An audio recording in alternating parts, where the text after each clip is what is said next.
Secret হাজির নাই, মামলা খারিজ হয়ে যাবে। আমি মামলা অভিযোগ করলাম, আমি যদি হাজির না থাকি মামলা খারিজ হয়ে যাবে সিআর মামলার ক্ষেত্রে, যেটা কোর্টে করবে। কিন্তু রিয়ার মামলার ক্ষেত্রে এরকম না, আপনার হাজির হওয়ারই দরকার নাই, শুধু সাক্ষী সবাই গিয়ে আপনার হাজির হওয়ারই দরকার নাই, শুধু সাক্ষী সবাই গিয়ে আপনি সাক্ষী দিচ্ছেন। কিন্তু সিআর মামলার প্রতি ডেটে ডেটে আপনাকে হাজির হতে হবে। আসামি হাজির হোক বা না হোক আপনাকে হাজির হতে হবে। আপনি হাজির না থাকলে মামলা খারিজ হয়ে যাবে। একটা জানা ছিল না, ঠিক আছে, রিয়েল ক্রাইম এরপরে যাচ্ছে আপনার কাছে প্রশ্ন মনে রাখেন। তাইলে যেগুলো ছোটখাটো অপরাধ মানে অত গ্রিভিয়াস নেচারের না, গুরুতর অপরাধ না, সেগুলো আমি কোর্টে করব সিআর কেস। যেগুলো গুরুতর অপরাধ সেগুলো থানায় করব জিআর কেস। এখন আসেন গুরুতর অপরাধ কিন্তু থানায় নেয় নাই, আমি চলে গেলাম কোর্টে, কিন্তু অপরাধ তো গুরুতর। ধরেন যে ডাকাতি হইলো বা মার্ডার হইলো, এখন মার্ডার হইলে আমি সুরুদাল রিপোর্ট, এরপরে পোস্টমর্টম রিপোর্ট, এরপরে স্থানীয় সাক্ষী, পুলিশ সাক্ষী, ডাক্তার সাক্ষী, এগুলো কি আমি হাজির করা সম্ভব? তাহলে কোর্টে গেলে তো সিআর মামলা হবে, মামলা কি আমি প্রমাণ করা সম্ভব? সম্ভব। এই জন্য দেখবেন যে যখন বড় বড় কোনো ন্যাচারাল অপরাধ হয়, থানায় মামলা না দিলে আপনি কোর্টে গেলে কোর্ট তখন যে কাজটা করে, থানাকে সরাসরি আপনার কথা শুনবে, শুনে যদি মনে করে ঘটনার সত্যতা আছে, তখন থানাকে আদেশ করবে মামলাটা নেওয়ার জন্য। কোর্ট মামলা নেবে না, তখন থানা নিতে বাধ্য। হ্যাঁ, থানাকে কোর্ট আদেশ করবে যে মামলাটা নেওয়ার জন্য।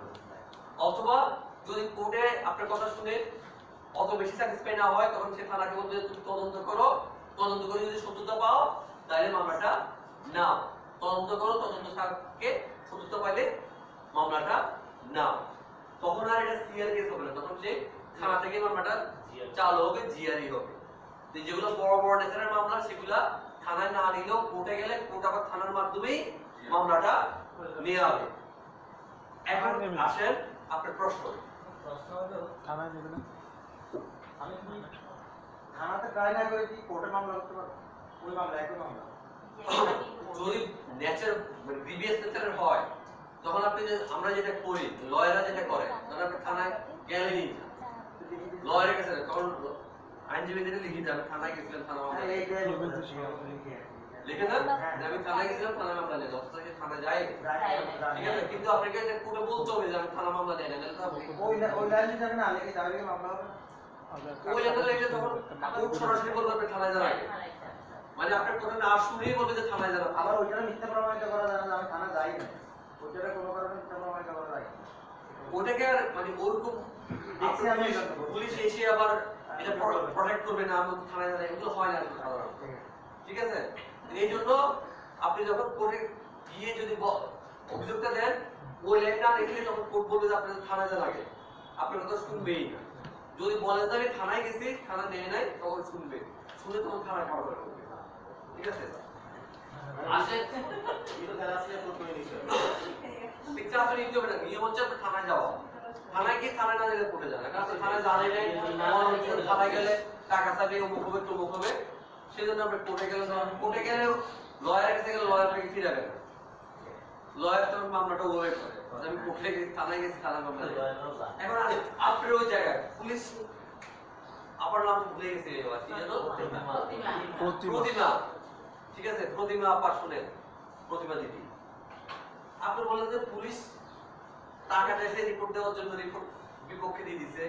সাধারণত যেগুলা জিআর মামলা, এগুলো থানার মাধ্যমে হোক আর কোর্টের মাধ্যমে হোক, যার মাধ্যমে হোক, সেগুলা একটা পুলিশ প্রতিবেদন লাগে, রিপোর্ট লাগে, ইনভেস্টিগেশন রিপোর্ট লাগে, এরপরে মামলা রেডি হয়।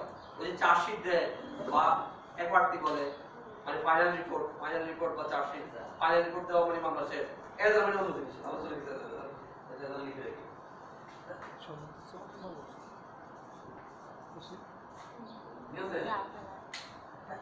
পুলিশ ফাইনাল রিপোর্ট দেয় বা চার্জশিট দেয়, চার্জশিট মানে অভিযোগ দেওয়া, চার্জশিট মানে অভিযোগ, ফাইনাল রিপোর্ট দেওয়া মানে একটা হচ্ছে এফআরটি, ফাইনাল রিপোর্ট ট্রুথ, ঠিক আছে। এফআরটি মানে ঘটনাটা ঘটছে কিন্তু যাদের সম্পর্কে আমি বলছি তারা এর সাথে সম্পৃক্ত, আর হচ্ছে একেবারে ফাইনাল রিপোর্ট মানে ঘটনা ঘটে আসামিরা সম্পৃক্ত থাকাটা প্রশ্ন হচ্ছে।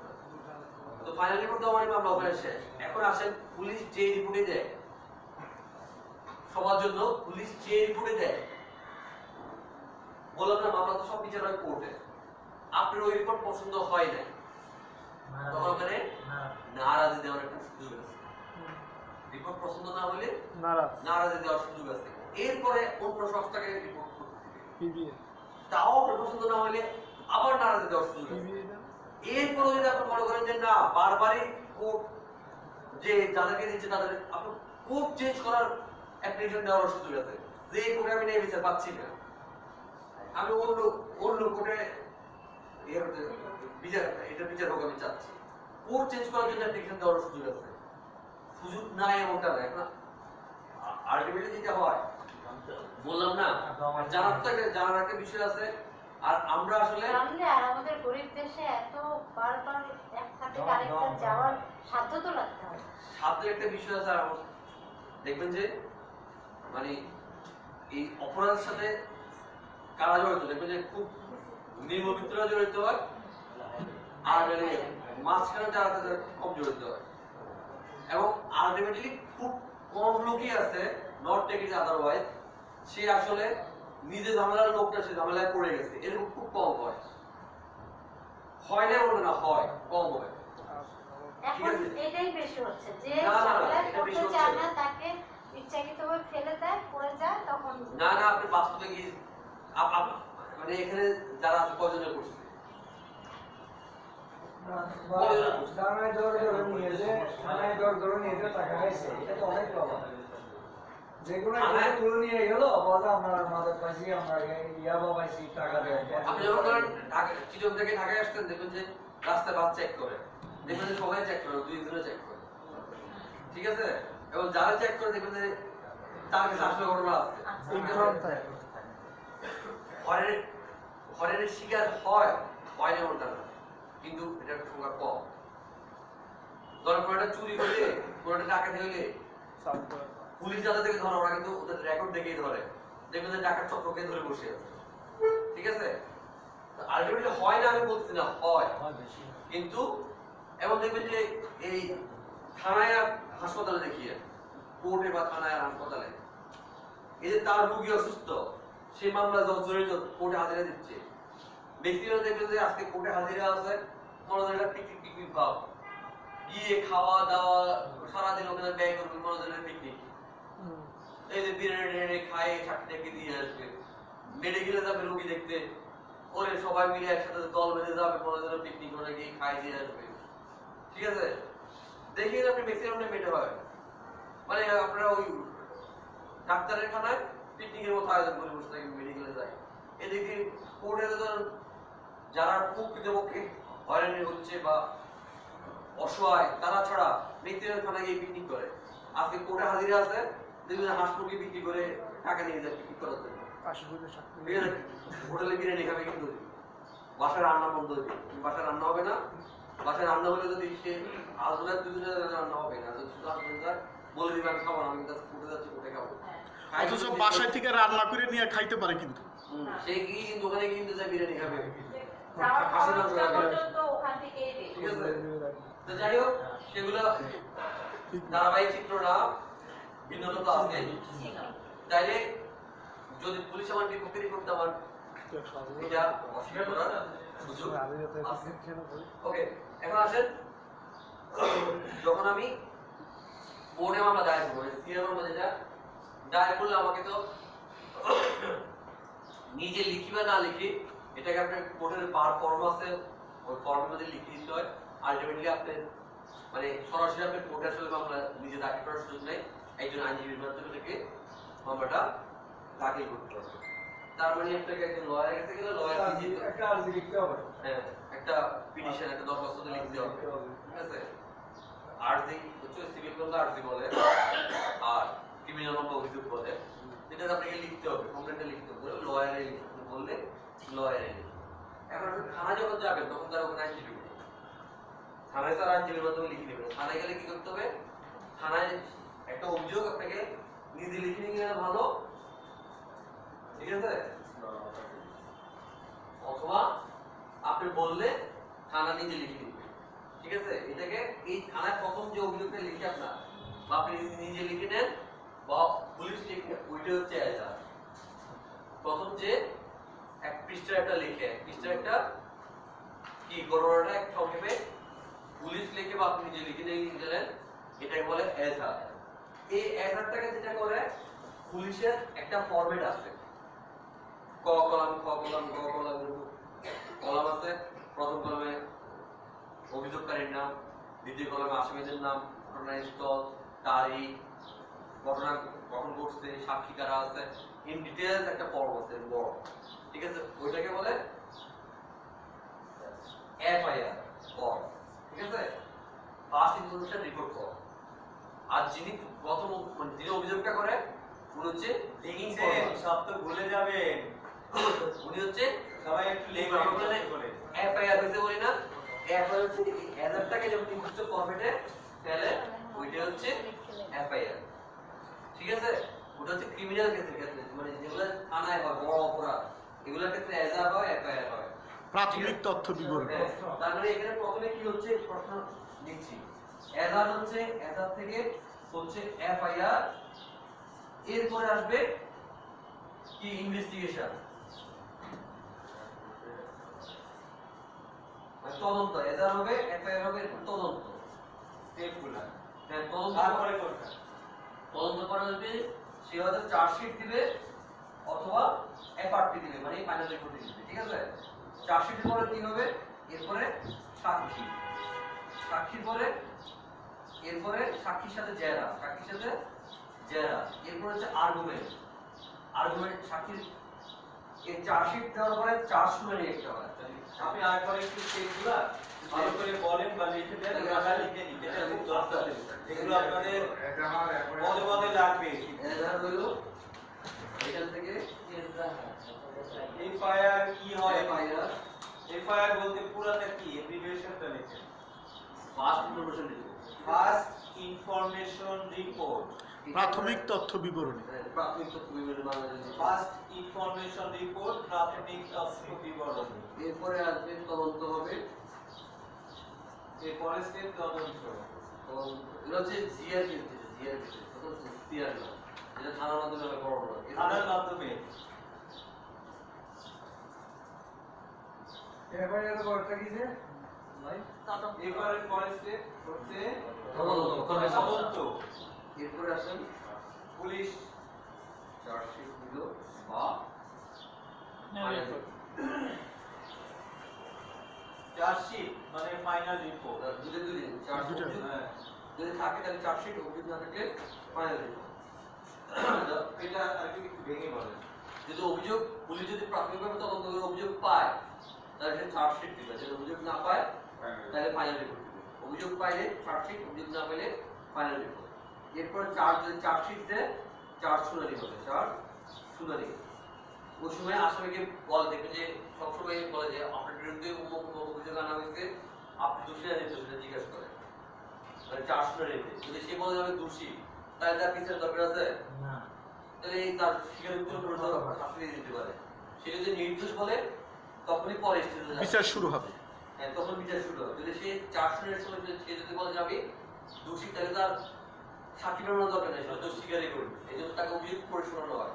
দেখবে যে সবসময় বলে যে আপনার বিরুদ্ধে অমুক অমুক ধারায় এই অভিযোগ আনা, শুধু ধারা বলে না, কি কি অভিযোগ সেটা বলে আনা হচ্ছে। আপনি কি নিজেকে দোষী স্বীকার করেন, আপনি দোষী না নির্দোষ? সে যদি বলে নির্দোষ, খুব গুরুত্বপূর্ণ, এটা শোনাতে হয় আসামিকে। সে যদি বলে নির্দোষ তখন বিচার শুরু, তখন কি হয়, শাসনের পরে সাক্ষী হয়, সাক্ষী, সাক্ষীর সাথে সাথে জেরা, সাক্ষীকে অপোজিট লয়ার জেরা করে। সাক্ষী জেরা শুরু হলে এরপরে এটাকে আসামি পরীক্ষা বলে, লয়ারের সংক্ষেপে বলে 342 বলে, 342 বলে লয়ারের সংক্ষেপে। 342 মানে সিআরপিসির 342 নম্বর ধারা এটা আছে যে আসামি পরীক্ষা করা। আসামি পরীক্ষা মানে কি, তখন প্রথম হচ্ছে যে তার সাক্ষী হয় নাই, তার আগে মানে চার্জশিট দিচ্ছে তখন তাকে বলে যে আপনার বিরুদ্ধে এই অভিযোগ আছে, আপনি দোষী না নির্দোষ। সে যখন নির্দোষ বলে তখন সাক্ষী প্রমাণ আবার সবাই নিল। সাক্ষী প্রমাণ সাক্ষী নেওয়ার পরে তখন আবার আসামিকে জিজ্ঞেস করে যে আপনার বিরুদ্ধে এই অভিযোগ আনা হয়েছে, এই সাক্ষীরে এই সাক্ষী দিচ্ছে, এখন আপনি কি নিজেকে দোষী কি নির্দোষ প্রমাণ বলেন। আসামিকে তখন আবার জিজ্ঞেস করে, তখন যদি সে বলে যে আমি দোষী আমি মেনে নিলাম, তখন তো আর ওদিকে যাওয়া দরকার নেই, এটার উপরে রায় দিতে পারে। সে যদি বলে যে নির্দোষ, তখন বলে যে তাহলে আপনার কোনো সাক্ষী আছে কিনা, সাক্ষী থাকলে সে তার পক্ষে সাক্ষী দিতে পারলো, না থাকলে দেওয়া দরকার। সাধারণত এই জিয়ার কেসে বা এই বড় ধরনের অপরাধে আসামি সাক্ষী না দেওয়াই ভালো, আসামির পক্ষে সাক্ষী না দেওয়াই ভালো। কেন না দেওয়া ভালো? মানে সে যখন সাক্ষী দিবে, তার সাক্ষীর কোনো একটা ইনফরমেশন যেটাই বলবে সেটা যদি সে প্রমাণ করতে না পারে, তার বিপক্ষে কিন্তু সেটা কাজ বিরুদ্ধে চলে যাবে। এর আগে কিন্তু রাষ্ট্রের দায়িত্ব তাকে তার বিরুদ্ধে অভিযোগ প্রমাণ করা, রাষ্ট্রের দায়িত্ব, তার দায়িত্ব না নির্দোষ প্রমাণ করা, রাষ্ট্রের দায়িত্ব তার বিরুদ্ধে অভিযোগ প্রমাণ করা। কিন্তু সে যখন কোনো সাক্ষী দিবে, এই সাক্ষী যদি জেরা করে তার বিপক্ষে কোনো কিছু পায়, তার মানে এটা সরাসরি তার বিপক্ষে চলে যাবে। এই জন্য সাধারণত দেখবেন যে এই স্টেজে মানে আসামির পক্ষ খুব বেশি কনফিডেন্ট না হলে সাক্ষী দেয় না, খুব বেশি কনফিডেন্ট না হলে সাক্ষী দেয় না, কারণ সাক্ষী দিলে এটা কিন্তু সেন্সিটিভ, ওই সাক্ষী আপনার বিরুদ্ধে হয়ে যেতে পারে। এই জন্য আসামি পরীক্ষা করে এবং সাক্ষী যদি দেওয়া দেয়, এরপরে হচ্ছে আর্গুমেন্ট বা যুক্তিতর্ক বলে একটা সংক্ষেপে, মানে বাংলা যুক্তি তর্ক। এই যুক্তিতর্ক হচ্ছে এখন যা হয়েছে, যে এজার হইতে শুরু করে সাক্ষী হইতে শুরু করে একটু পর্যন্ত পুরোটাকে আইনজীবী কি করে একটা সামারি করে বলে, পুরো জিনিসটাকে একটা সামারি করে। কিন্তু অনেক ঘটনা, অনেক বিশাল জজকে ফাইনালি ওনার সামনে একটা সামারি করে জিনিসটা উপস্থাপন করে, করার পরে এই যুক্তিতর্কের পরে রায় হয়। রায়ের পরে চাইলে আপনি রায়ের বিরুদ্ধে আপিল করতে পারেন। এই হচ্ছে একটা মামলা। এই পয়েন্টে থানার মামলা কোন হিসেবে মানে রিমাইন্ড রিমাইন্ড দেওয়া হলো, রিমান্ড আপনি তদন্তের আসলে রিমান্ড নিয়ে নেওয়ার ব্যাপারটা কি?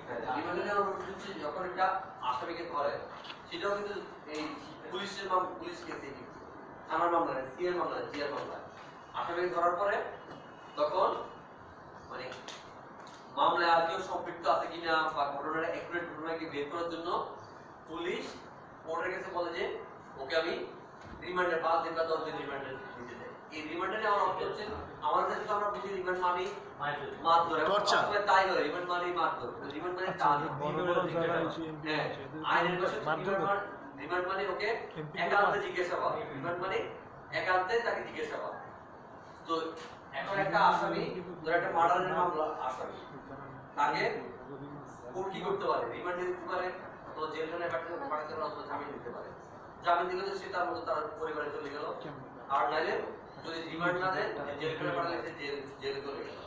আর রিমান্ডে দেওয়ার অর্থ হচ্ছে তখন সে জেলে থাকবে না, যে কদিন রিমান্ড এই কদিন পুলিশ ওকে জেলখানা থেকে নিয়ে, অথবা মানে তার যদি জেলখানায় না পারে তাকে অ্যারেস্ট করে থানায় নিয়ে, ওই তো 5 দিন রিমান্ড মানে সে 5 দিন থানায় থাকবে, 10 দিন পুলিশ হেফাজতে, 10 দিন রিমান্ড মানে সে 10 দিন থানায় পুলিশ ওকে রেখে জিজ্ঞাসাবাদ করবে। যদিও মারধর দেয় কিন্তু আইনে মারধর নেই। এই জন্য দেখবেন যে রিমান্ডের আগে এবং পরে, জেলখানায় পাঠানোর আগে এবং পরে, রিমান্ডে পাঠানোর আগে এবং পরে মেডিকেল টেস্ট করতে হয়, যে রিমান্ডে পাঠানোর আগে ওর শারীরিক অবস্থা কি ছিল, রিমান্ডের পরে কি, জেলখানায় পাঠানোর আগে তার অবস্থা কি, পরে কি। মানে এই জায়গায় নির্যাতন হবে না সেটা রাষ্ট্র নিশ্চিত করতে চায়। এরপর নির্যাতন হয় এবং পুলিশ দুইবারই ভুল তথ্য দেয়, দুইবারই মিথ্যা তথ্য দিচ্ছে, কিন্তু আইন কিন্তু সঠিক আছে, কিন্তু আমরা মিসইউজ করতেছি। তো রিমান্ডে নেওয়ার অর্থ হচ্ছে যে তাকে নিবিড় জিজ্ঞাসাবাদ করা। অনেক সময় দেখবেন যে কোর্ট অর্ডার করে যে আসামিটা জেলে আছে, আপনি রিমান্ড চাইছেন, তো আসামি জেলে থাকতে আপনি রিমান্ড চাইলে আপনাকে জেল থেকে তখন থানায় নিয়ে আসবেন। অনেক সময় কোর্ট বলে যে জেল গেটে জিজ্ঞাসাবাদের জন্য দেওয়া হলো, আদেশ দেওয়া হলো, রিমান্ড নেয় জেল গেটে জিজ্ঞাসাবাদ। জেল গেটে জিজ্ঞাসাবাদ মানে আপনি ওকে জেলখানায় দেখবেন, জেলখানা হচ্ছে যে অফিস থাকে, কখনো কেউ জেলে গেছেন কিনা জানেন নাই? হ্যাঁ, জেলে আসামিদের দেখার জন্য যাওয়া যেতে পারে না। হ্যাঁ, জেলখানা হচ্ছে এরকম, ধরেন এটা হচ্ছে মনে করেন মূল কারাগারটা, মূল যেখানে আসামিরা থাকে, ঠিক আছে, যেখানে আসামি বা অভিযুক্ত ওরা ধরেন এখানে এই পাড়ে থাকে, এটা মনে করেন বাহির, ঠিক আছে। এই মাঝখানের পার্টটা হচ্ছে এখানে কারা অফিস থাকে, কারা অফিস, এখানে কারা জেল সুপার, জেলার, জেল সুপার, জেলার সব ওনাদের অফিস থাকে। এখানে একটা বড় গেট থাকে, এখানে একটা বড় গেট থাকে, ঠিক আছে?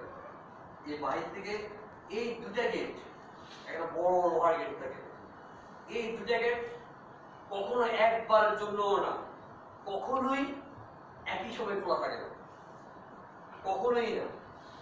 ধরেন একজন আসামিকে ভিতরে ঢুকাবে, কি করবো, ওকে এখান থেকে বাইরে থেকে এখানে নিবে, এটা খুলবে, খুলে এখানে নিবে, নিয়ে এটা বন্ধ করবে, ঘুরে এখানে এটা খুলবে, খুলে ঢুকাবে, ঢুকে বন্ধ করবে। এরপর আবার মনে করেন বের হবে, এখান থেকে ওকে এখানে আনবে, এনে এটা বন্ধ করবে, করে এরপর এটা খুলবে।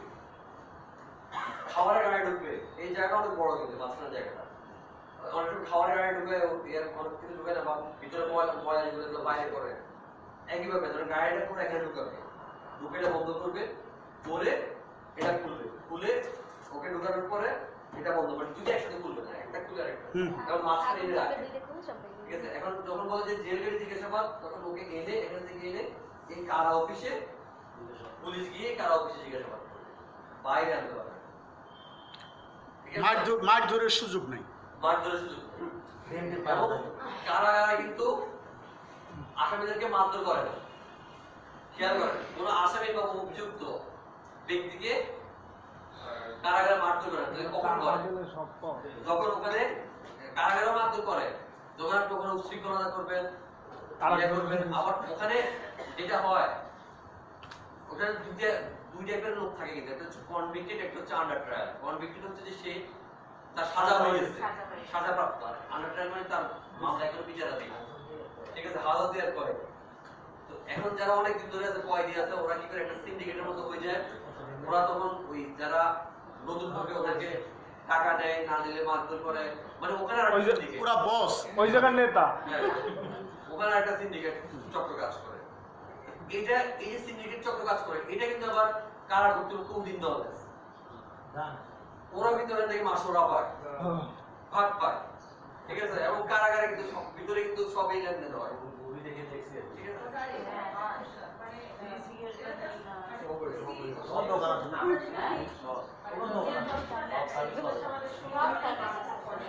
টাকা হইলে সব আছে। আপনি কি নামাজ পড়তে যাচ্ছেন? আমরা